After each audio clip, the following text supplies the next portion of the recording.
Introduce your speaker for this next session, jQuery Mobile, Anna Filina. Anna is a web software expert.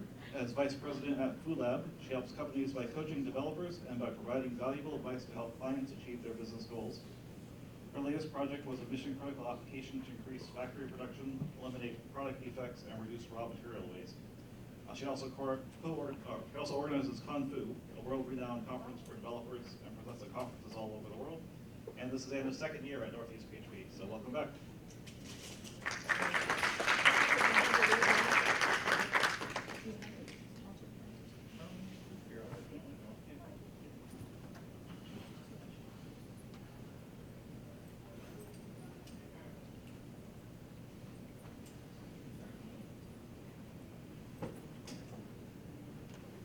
Okay, so welcome to my talk. I'm going to dive right in. My computer is running a little slow. It's Microsoft. Yes. So the purpose of this presentation is to show you mobile sites versus mobile apps, and I will try to convince you to design a mobile site for most of your needs. And I will also show you how you can do that easily with jQuery Mobile. So about me, there was an introduction. So I'm a developer, mentor, project manager. I specialize in fast and cost-effective delivery. I'm writing a book on 10 warning signs in IT projects, which should come out this fall. And I also organize a conference called Confu. Now, there's multiple mobile approaches. You can create native apps. You create mobile sites. Mobile sites, there's many approaches as well. You can use responsive design, and there was a talk about it earlier today, where you have this fluid layout. And there's also the progressive enhancement, and this is what I will focus on. And I will explain in depth what it means and how you can leverage it. Sorry. I'm running with two microphones, one for the camera, one for the audience. All right, so why would you choose to create a mobile website? Because it's quick and it's inexpensive. It's your point of entry for first-time users. So when people first visit your site, they will probably enter through the website and then possibly download a mobile application. So for example, if you go on IMDb, you will be greeted with a message, and then you would download an application. But most of the time, people first enter through the web, through some other website because they saw a link on Twitter or somewhere else. There is no download for mobile sites compared to mobile applications. So when you download a mobile application, you need a lot of time. You need to download, you need to install it. It's going to eat up some valuable icon space. And also, if you only need to use it once to accomplish a specific task, you will have to uninstall it afterwards. And also, if you're not required to have speed or native features, you can get away with a mobile site. Now, native features are more and more supported through various APIs, so that actually is becoming a non-problem increasingly. And yeah, as I mentioned, others link to your site. So if somebody posts a tweet about something that's happening, you will want them to be able to enter your site, because you cannot link to a portion of an application. So the big question is, does your site work on this? So when I'm talking mobile, I'm talking about a wide range of devices, not just a smartphone. Some of the challenges is that development takes time, because you need to create so many different websites, you need to create so many mobile, you need to adapt it to so many mobile devices. Also, the UI is not suited for mobile. So when you create just a website out of the box, you have to make sure that your UI is suitable for a small screen where you have to press, as somebody mentioned earlier. You know, people have fingers of a certain size, and they have to be able to press those links. And there's so many variables. There's a wide range of devices, of browsers, and capabilities. Some of these capabilities are the viewport size is the most obvious one.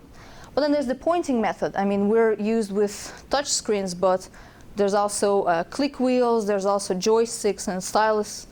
All of these are still valid, and you have to make sure that you support those. You may or may not have a full keyboard. You may or may not have image support. And even though images are supported on most devices today, some people choose to deactivate them because maybe they're roaming, they don't want to consume too much bandwidth. So if your images aren't working and your image is a button in order to perform a search, then you're stuck. There's also the number of colors, which we've seen on the previous image. There's black and white, for example, and percent width is not supported on all devices. Most of the smartphones, yes, but if you want to support a wider range of devices, then you also have to consider this. So the solution is to go with jQuery Mobile.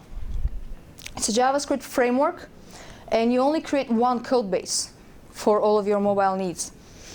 Well, rather, for all of the devices that you wish to support. And then all of the browsers and different capabilities are going to be taken into consideration by the JavaScript framework. Your site is going to look pretty much the same everywhere. The UI is going to be adapted for the mobile. It's going to have large buttons. I will show other things that it does. And it will work on many, many devices. So these are some of the devices it supports. So there's iPhone, iPad, BlackBerry, Android devices, tablets. You have Windows Phone as well. So progressive enhancement, what is it? It means that your website is going to look great on the latest browser, but it's still going to be presentable on an older one. So if you, for example, you begin with something that's fairly pretty, and then as you discover more capabilities in the device, you add more to the website, to the presentation, and then it really blooms. So you start out basic, and then with each feature, you just keep enhancing the website until it reaches its full potential. And you have mobile-specific events. You have a tab. You have two different tabs. You have quick, which is basically like a click, or you can hold for 2 seconds usually, and that's also an event that comes out of the box, which you can support. There's swipe. You can distinguish between right or left or any, so you can tap into those events as well. And also orientation change. So when a person takes, for example, a smartphone and flips it horizontally, then you can get into those events and perform some actions. So enough about the theory. Let's build something. I will show you some code, not too in-depth. And the code is also available on GitHub, so I will give you a link after the presentation. First, you need to include a few things. The first thing you include is the jQuery framework itself. After you include that, you need to include the jQuery mobile framework, which sits on top, which means that you can also use all the jQuery functions once you start implementing this website. And after that, you include also the jQuery mobile CSS, which you can override later on. So once you include those three, what you do is, for example, to create a button, you would create an anchor tag with a data role button. In case you haven't seen data hyphen, that means that's actually part of the HTML5 specification. Allows you to create sort of metadata in your HTML. So role is you can replace it with whatever you want when you're creating your own frameworks, for example, and you can extract these attributes later. But they have no bearing on the way the browser interprets your HTML. So this is something that's used by this framework in order to convert simple links into those stacked buttons that you see here. Now, if you want to create a list, just create an unordered list, give it a data role of list view, and add items there. And you can also add links to those items, and that will create a menu for you. There you go. But I'll be lying if I told you that this is all that you need to write, all the HTML. There's a little bit more. There's a small shell that you need to encapsulate everything in. So the shell is basically once you have all your includes in the head, in the body you're going to add a container called page. So it's a data role page. And inside that you're going to create data role content. Now the content is the central piece. You can also have a header, a footer that has some specific rendering rules. You can make like a fixed header or a fixed footer. There's many things you can configure. So the content will be the actual central part of your page. And then you're going to put your content inside. So the button goes in there, and this is what it's going to look like. Well, the button by itself does nothing. You can link to another page. You can link to some URL, but you can also link within the same page. What you can do is create multi-page documents. So within the same HTML document, you would create another div, another data role page, and you can give it an ID, such as about, and then you add some other content. And by default, what jQuery will do is that it will take the first page and it will hide the rest. So it will only show you the first page, and if you add a link like this with href about, so just like bookmarks within the page, it's going to, once you click on that link, it's going to play a transition. It's going to hide the first page, and it's going to show the page that you have requested. So basically, you can preload a multitude of pages within the same document, which can save you a lot of bandwidth as well. And so this is a final result. So if you put a content with a header, with a back button, this is what it's going to look like. And the good thing is that jQuery Mobile tracks all your history. So when you click, even though you're staying on the same HTML document, it's going to create like a history.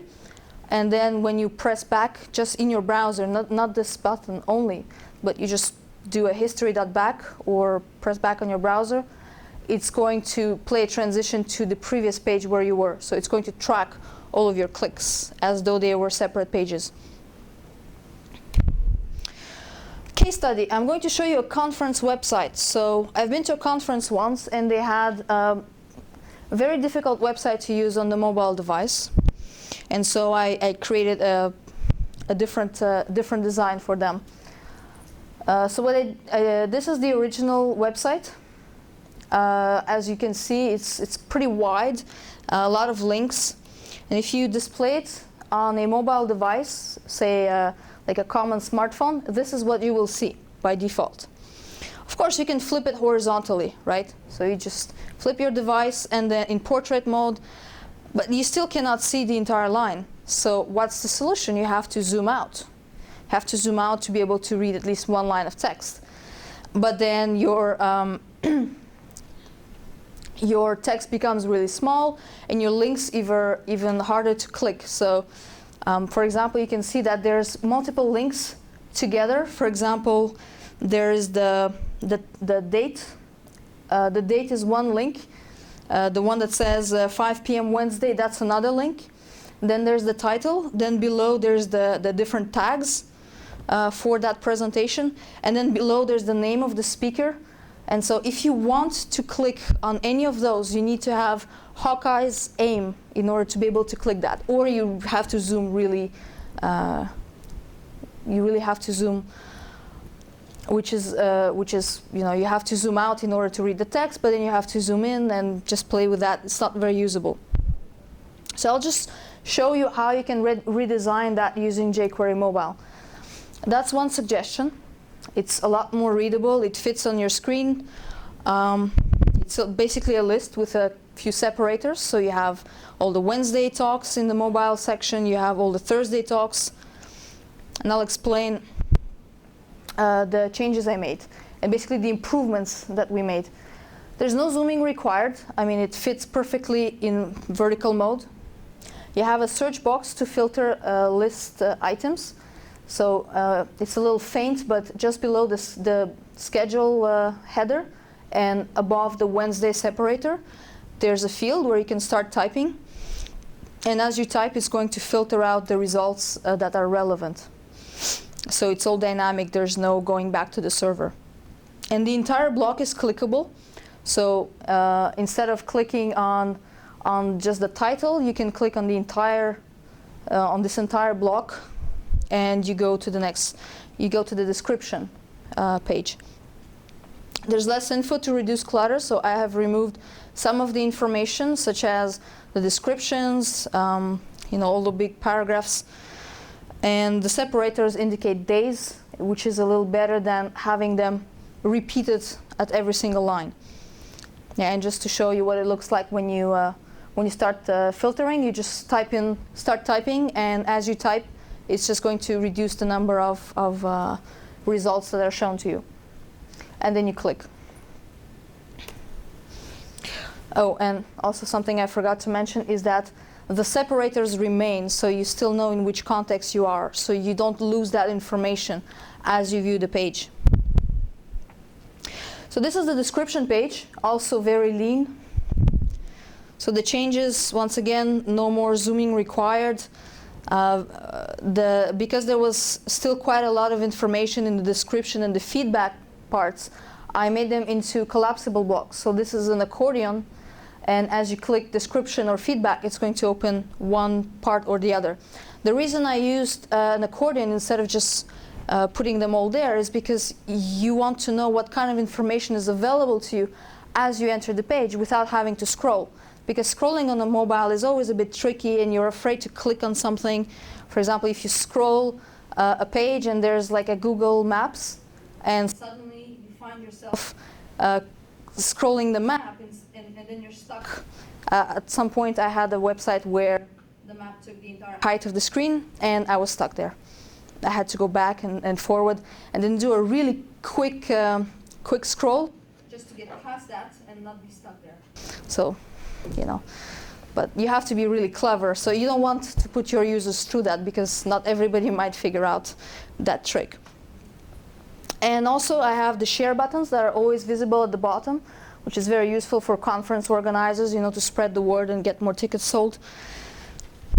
And there's a ton of other features that you have besides those button groups and headers and footers and accordions, and you can check it all on the documentation, and I'll give you the link at the end as well.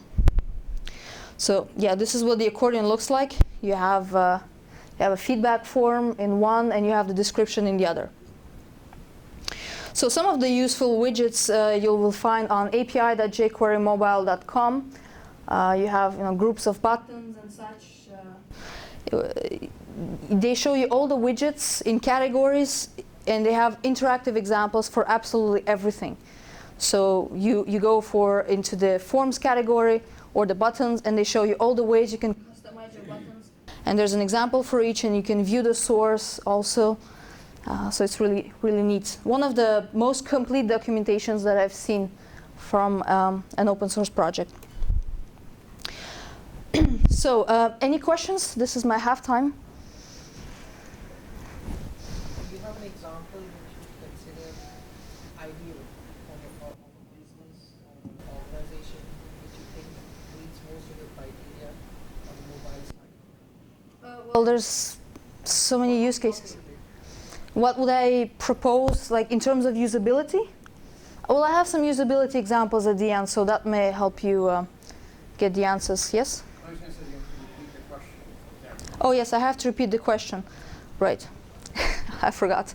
Yeah, but so the question was, are there any relevant examples of how you would go about designing your interface? I mean, there's so many ways to design it. There's so many things you can do. I would recommend searching on the web for good examples of, like reviews of different websites that use jQuery Mobile, and you can see how others have successfully done that. But other than that, I'll have a few suggestions actually in this best practices section.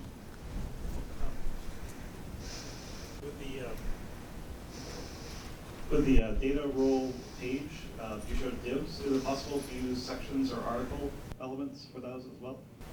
I don't know. I haven't tried. You'll have to try that and post that on Twitter. Great. Yes, 1 and 2. Oh, just get a microphone to them.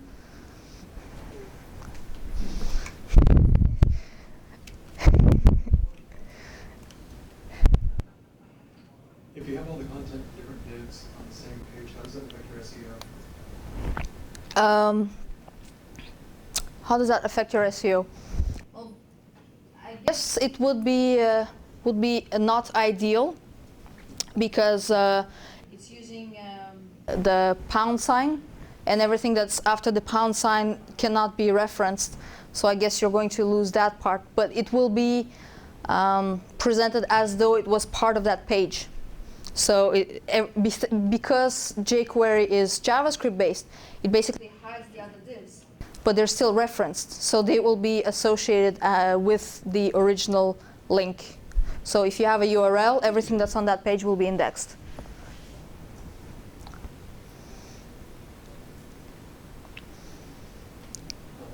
I noticed I actually used it before, but one of the reasons why I stopped using this is because when you do it on a website, the buttons are like humongous.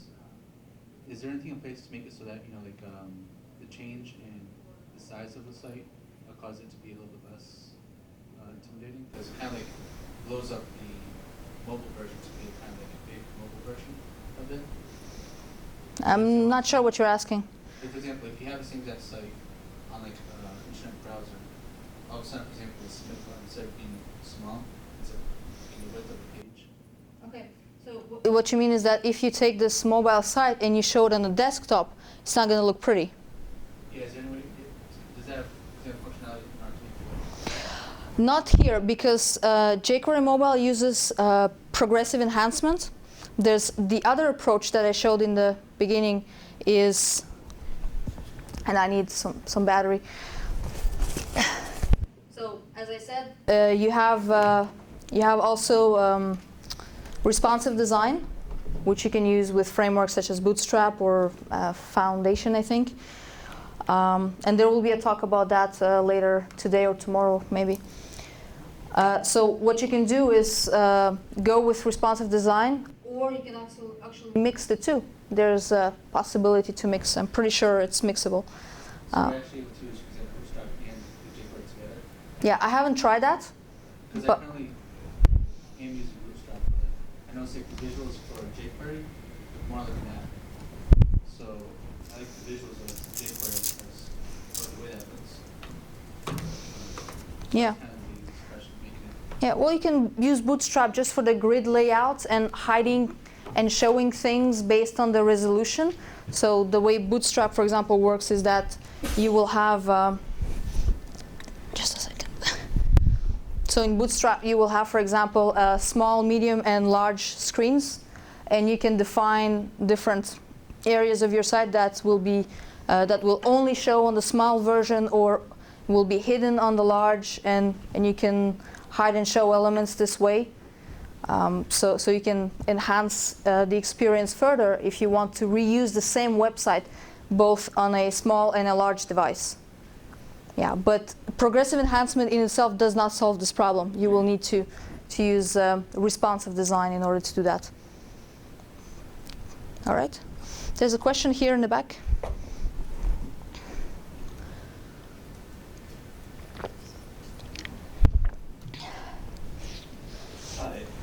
You mentioned earlier that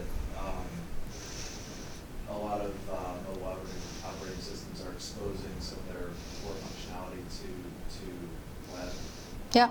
Does jQuery mobile enable you to utilize those, or are you going to get into that at all?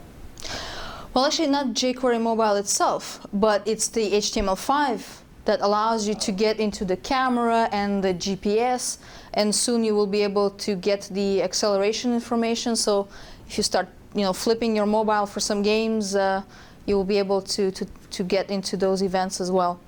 So it's really part of the HTML5, and I'm sure jQuery will provide some way to do that more easily.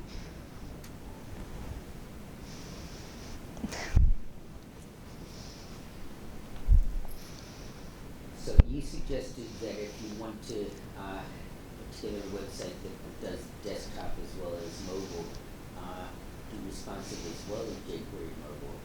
And I'm wondering, if I do responsive theming, I can have that handle multiple cases of different sizes. Why do I also need to use jQuery mobile? You don't. The case was that the person liked the visuals.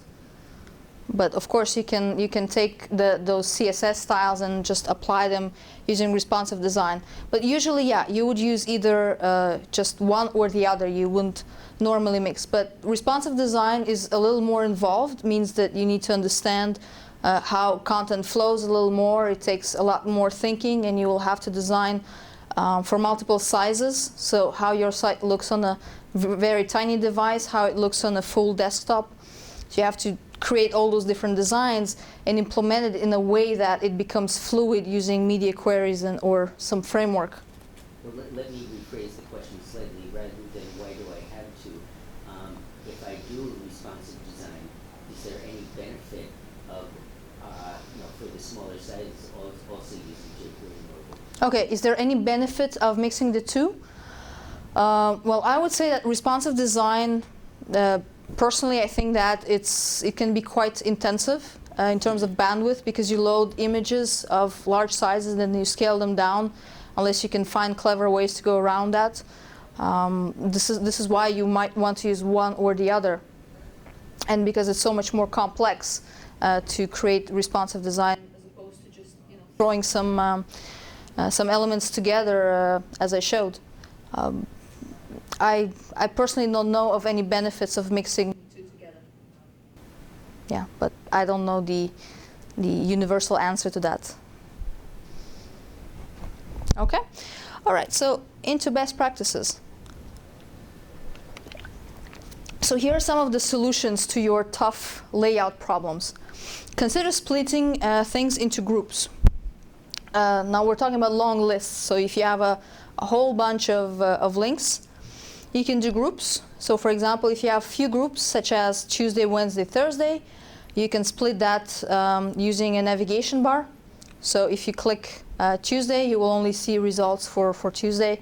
So basically it's like another filter. And if you have many groups, for example, if you have a conference with a whole lot of tracks, like Austin has business and cloud and community, data education, and all the programming languages. That's a lot of links. That's a lot of groups. And so what you would do is create an intermediate list for those groups, and you will say how many presentations in each. And after that, when you click, you get a list of the presentations in there. So that's how you create those groups. Now, solve some problems with navigation. I recommend to use lists where appropriate, because they're stacked vertically. They're easy to read because we usually scan things by first letter. Also, it's very clear this way, and you cannot possibly fit them vertically.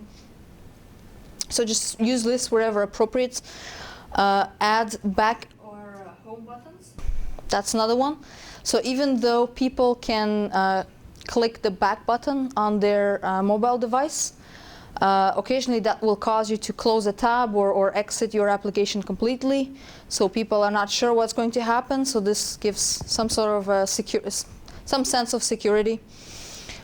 Another thing is to describe your links. So of course you can always put fancy icons, but these icons might not mean to the user what you intended to convey as a message. So for example, a star may be favorites, little dots there, like a dial, it's a summary, and then setup is a gear. But the user doesn't necessarily know that, so don't just display, if you want to use icons, don't just display the icons unless they're really obvious, such as search. Also accompany with some text, either below or to the side, so that users can quickly find what they're looking for, because once they become familiar with what each of these buttons do, they will be able to pinpoint them more quickly than by reading the text. But they still need to, at least the first time they enter your website, they still need to be able to know what that button does. And on the mobile, you wouldn't want to click a button without knowing what it does, because you're going to lose a lot of precious time. In terms of performance, you want to keep your transitions to minimum. I personally like to turn them off because I don't like fancy transitions, but if you use them, keep them to the minimum, because there's a lot of slow devices out there. It also loses time for the user. So if the user is trying to accomplish a task very quickly, They might not want to wait for all of these transitions each time they click a link. And always consider the magnetic ink's refresh rate. So if you're using one of those old Kindles or some Kobo readers, you might want to consider that the fact that you cannot have 30 frames per second possibly on that device, because it could take over a second to refresh your screen just once. So if you want to support as many devices as possible, keep your transitions to a minimum. There's also the concept of round trip. So each time you need data from the server, you have to go to the server, get that stuff back. For example, you have two pages, page A and B, 2.1, 2.2 kilobytes. And so the red part, it's not too obvious, but the first big chunk, that's the overhead of the download, which is the smaller part. So download is really just the 2.1 kilobytes. This is how much time it takes to get that data. But then you have to, connect to the server, which is where you're really losing all of your time, even on a 4G. So what you want to do is to minimize those round trips by using multi-page documents on occasion. So if you're sure that the user is going to click on that link, and then from there he will probably view another link, then you just fetch both of them and in a single page. So you have to guess what they're going to do, and from there you eliminate this redundancy of going back to the server. So when you combine, just to show you, the combination of the two pages is 3.6 kilobytes, but still the same time to go to the server. So you're really saving a lot of time by combining, and also you're losing the overhead from having the entire HTML configuration. So you have like HTML head with all the includes. This also takes a lot of time to download. If you want something that's really responsive, then you would combine. Don't overuse that, because then you would download the entire website instead of just the welcome page. And if the person made a mistake, didn't mean to go to that website, they might just go out of there. Also, you can use something called sprite maps, and sprite maps are really cool. Well, basically, you load one image and show only portions at a time. So sprite map is particularly useful on mobile because of the bandwidth problems. So you would download one big image for all of your icons, for example, and using CSS, you would only display the portion that is relevant. So your button is, for example, 18 by 18 pixels, and then you just create it creates a window, and then behind it you just change the position of the background, and that reveals only the portion that you are interested in. So you can load everything with, first of all, one round trip, but also for something that takes only less than a kilobyte. It's not worth going back and forth 20 times, for example, for a full library. So jQuery Mobile by default has 22 icons, 22, and it only takes up 1.7 kilobytes. So there's no point in splitting them. So you can use that approach, and also if you have like some hover effects, it's a lot more instantaneous. So, well, I mean, it is instantaneous because the image is already loaded. Another approach is to use the way you use external resources. So some of those resources are the CSS and JavaScript files that you're using for jQuery Mobile. So instead of loading them from your own server, you can load them directly from jQuery.com. And why would you do that? And I will show you a diagram here. So say you are a user and you go to some other site, and that other site is using the same framework. And so they are pointing to jQuery.com for their external resources. So this is all loaded and stored in the cache. And now, when the user is going to your site, then since you're pointing to the exact same resource, it's going to go from the cache. And so all the websites that are using the same framework can just point to the same external files, and your website will load a lot faster. Well, all of these websites will mutually benefit from each other. Toolbox, here are some of the tools that you can use also in addition to jQuery Mobile. You can use this UI builder, which is specifically tailored for jQuery Mobile. Basically, you just go there online and you start prototyping your user interface by dragging content onto the screen, and it will export your HTML afterwards. So yeah, it allows you to build prototypes very quickly so you can show them to your customers. There's also Theme Roller. So the jQuery framework comes with 4 swatches, and you can go and edit those online. So basically create your own CSS customization file that will perhaps match your corporate identity. So if your colors are red and blue, then you just go and create fonts and headers of different colors to match that corporate identity, so you don't have to worry about understanding which CSS classes to overload. So it's a good starting point. You can also use PhoneGap, and it allows you to convert your jQuery application into a native app. Now, you're not going to get the native UI of the device that you're targeting. So if you're creating, say, an iOS app, if you're converting this to iOS, you will not have the shiny buttons of Apple, but I mean, you can still deploy to multitude of platforms very quickly. And I mean, it's going to go through the App Store, no problem. So there's no limitations. It's just a normal iOS application, or actually supports 7 different platforms. So this saves you even more money. And I mean, of course, you will have to customize if you make any changes or tweaks, in order to customize that application once it's built and exported. So for example, if you have a native app developer, you can export your jQuery app into this, and then they will edit things. But of course, every time you change it in jQuery, your export is going to override. So you may want to use that just as a starting point. And yeah, that's it. So some of the resources, jQuery mobile websites. You can read on Elistapart about sprite maps. It's a very good article. The UI builder, the theme roller on PhoneGap.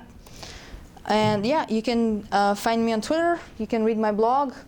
And you can come to me. I have business cards to give out. So if you want to talk about overcoming technical challenges for your company or ship your projects faster, we can do that.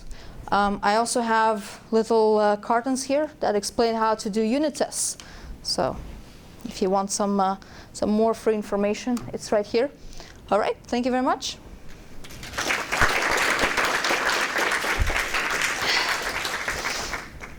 Any more questions? In the back? Oh, yeah. 1, 2.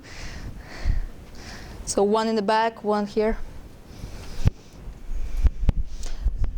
Yeah. I'm trying to think at the same time as I'm talking about. That's the best question, maybe. Yeah. So you're using theme roller. Does the theme roller theme retain all the sort of gradients and sort of jQuery mobile styling that the native themes use? Yeah, it does. It does retain all the gradients, and yeah, the answer is actually very simple. Okay. Here. Hi, I have a question about how you recommend activating jQuery mobile with responsive design of media queries. Is it just you have to check the user agent string on the server side and then load the correct files, or is there a convenient way of doing it? So if you want like a desktop version and a mobile version, the same domain. Okay. Well, you can do them yourself. You can. It's not absolutely necessary, or you can just. If you're able to use media queries effectively, then you probably don't need something like that, because you probably have a very good designer who can do that, the equivalent of that. But otherwise, you can use frameworks, as I mentioned, and these frameworks can get that heavy lifting for creating media queries and such. Does that answer the question? Yeah, I guess I'm just trying to so if you want a website, you have a desktop version, and you have a mobile version, and you want it to automatically detect if the user has a mobile device. Okay, okay, so now you're talking about redirecting the user to either mobile or, Yes. okay. That's actually a very good question. So if you are creating those two separate websites, one for your desktop using normal techniques, and then one for your mobile, then what you will do, there's a few libraries you can download. There's Wordful also that you can, which is a list of all the devices and their capabilities, and you can manually redirect the user based on that information. But yeah, you can. There's also, like, if you're using, for example, WordPress, there's plugins for that. So you can. I'm pretty sure there's tons of libraries that can help you do all that heavy lifting. Okay. Yeah. Oh, and you get a free book.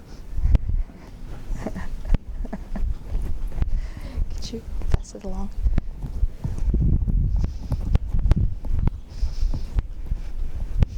So the second book will go to the next interesting question. I hope you not need to iron keyboard like the previous speaker.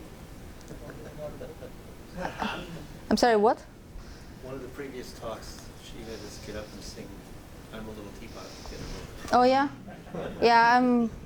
I just subjectively decide that it's a good question. You mentioned using jQuery as a content delivery network, sort of, like by using the library. You kind of mentioned using jQuery, calling it as a CDN type thing, so that like the next person going to, you might already have some of the jQuery library in your cache. Okay. So is that something we could do, or is there another source to use jQuery as a CDN? Yeah. You would use jQuery.com directly because they are the official provider of that. Okay, so I don't mind if you do that. That was kind of wondering. They're actually suggesting that you do. Oh, okay. Yes. Doesn't Google offer? I'm sorry? Yeah, or Google also offers one, I guess. Maybe it has changed. I don't know. When I did those slides, that was the case. Can you just click back the screen?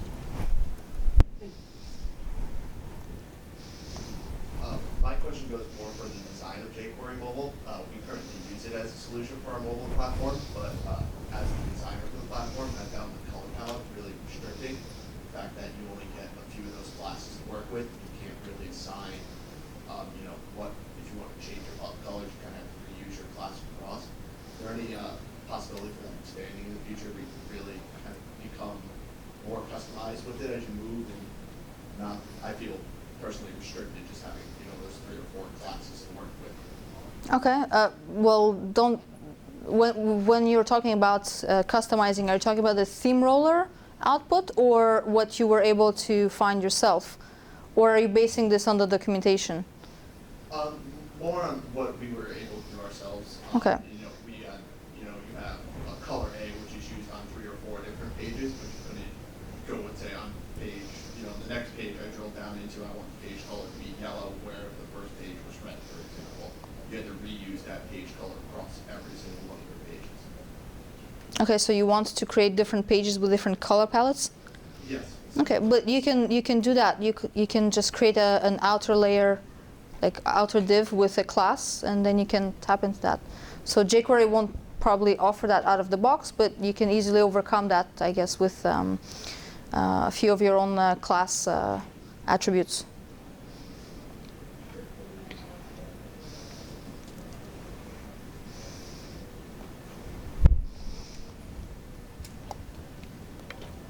Do you recommend any particular MVC framework to use in jQuery? I tried Backbone and was kind of fighting with jQuery mobile and it didn't work very well. You say they didn't collaborate too well? Yeah, my issue was jQuery mobile, will delete your div, delete the div and replace it with something else that's going to do something to it, especially in this.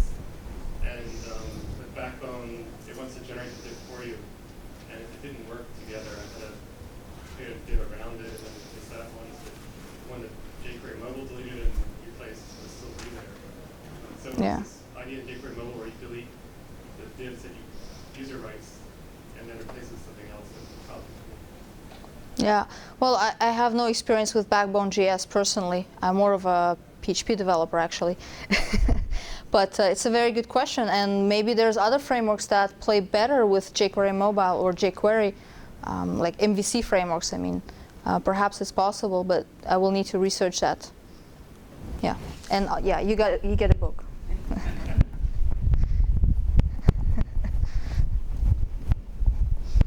Thanks.